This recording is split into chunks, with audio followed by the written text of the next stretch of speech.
For almost a decade, Airbus has mulled over a new engine option variant of their Airbus A380, which made sense. A few of the regular A380 aircraft have issues of their own, so what's the plan? Well, it's just a redesigned design here. A 380 variant could solve these issues, however, this simplicity is just on paper. Moreover, even a redesign cannot guarantee form of success, because the Neo would still have one major problem. So what is it well to comprehend the primary issue with the Airbus A380Neo?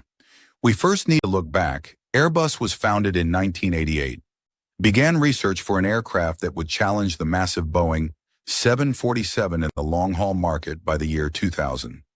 The $10 billion A380 would be introduced by Airbus program, and on the 27th of April, 2005, the first A380 aircraft took to the skies, becoming the world's largest passenger airliner.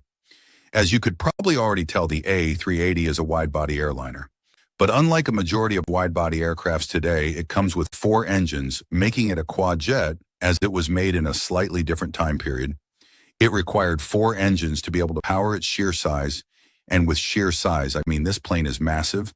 The aircraft has a typical seating capacity of 525 passengers, but could house a maximum of up to a whopping 853 passengers, and that's not all the engines Airbus chose to power.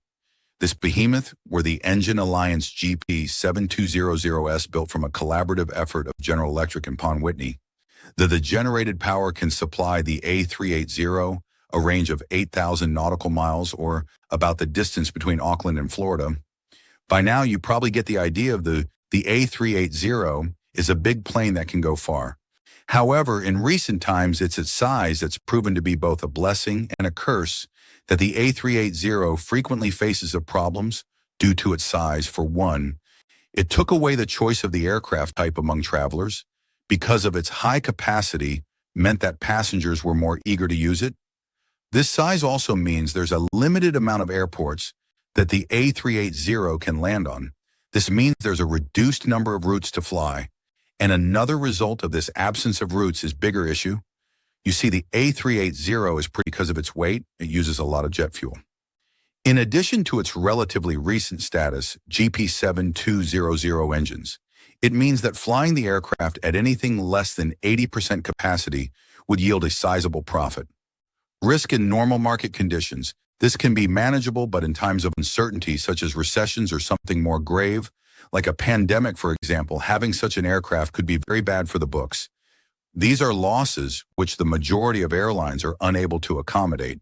And for these reasons, Airbus decided to finally discontinue the A380 in 2021 after lockdowns rocked the entire world. But what if there was a version of A380 which solves most of these issues at a relatively low cost? Well, that's what Airbus were thinking in 2014 when they began development of a new engine option version of the Airbus A380, that they would use either the A380 or the A380 plus Neo. This variant was going to bring all changes to the A380 required to completely dominate the long-haul market for the long term. So what changes could this possibly be? For starters, there will be completely distinct Neo engines version of the regular A380 that included the GP7200 engines, which were powerful but consume a great deal of fuel. Today's engines have been designed to be much more fuel efficient, and they seem to get better with each generation. So in the case of a Neo variant, the engine Airbus would most likely use would be one of the most recent Rolls-Royce or General Electric engines. These engines are much more powerful and fuel efficient than what the new A380Neo is currently available on the A380. Would also come with winglets to reduce drag and an additional 50 passenger capacity. Along with that, the A380Neo would probably be marginally lighter than its predecessor. So there are some notable changes, but which of them actually improves the A380? Well, with better and more efficient engines, airlines wouldn't have to worry as much about filling up their planes. This is because the new generation engines should guarantee at least a 10% improvement in fuel efficiency and ultimately cost savings, adding the decreased drag caused by the introduction of winglets, and you could probably bump that number up further. Its reduced weight would also lead to less fuel being consumed, as well as a higher range. But that's just basic physics. A Neo version of the A380 would actually come at an ideal time right now. As you all know, the fears of the pandemic period seem to have cooled down, and most people are returning to flying as frequently as possible. Did before, this increased demand has coincided with a period where there's a pilot shortage. And when most airlines still have a lot of their aircraft grounded from the pandemic, this has in turn led to a demand boom in popular routes all over the world, a need that many airlines are unable to accommodate the size of their fleet. Something like the A380Neo, which is offering extra seats, could go a long way in fixing this issue.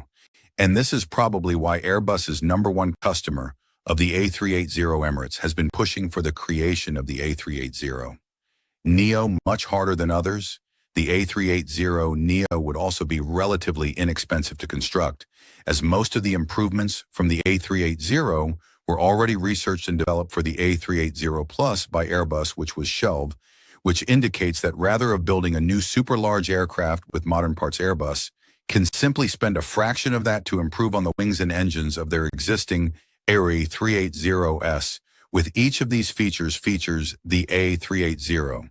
Neo would be able to rival and possibly even surpass Boeing 747 in popularity. However, Airbus seemed to have been going quiet in the aircraft in recent years, especially since they discontinued the A380, but the A380Neo should be a great upgrade for the A380. We hear you think, however, it still has a lot of problems.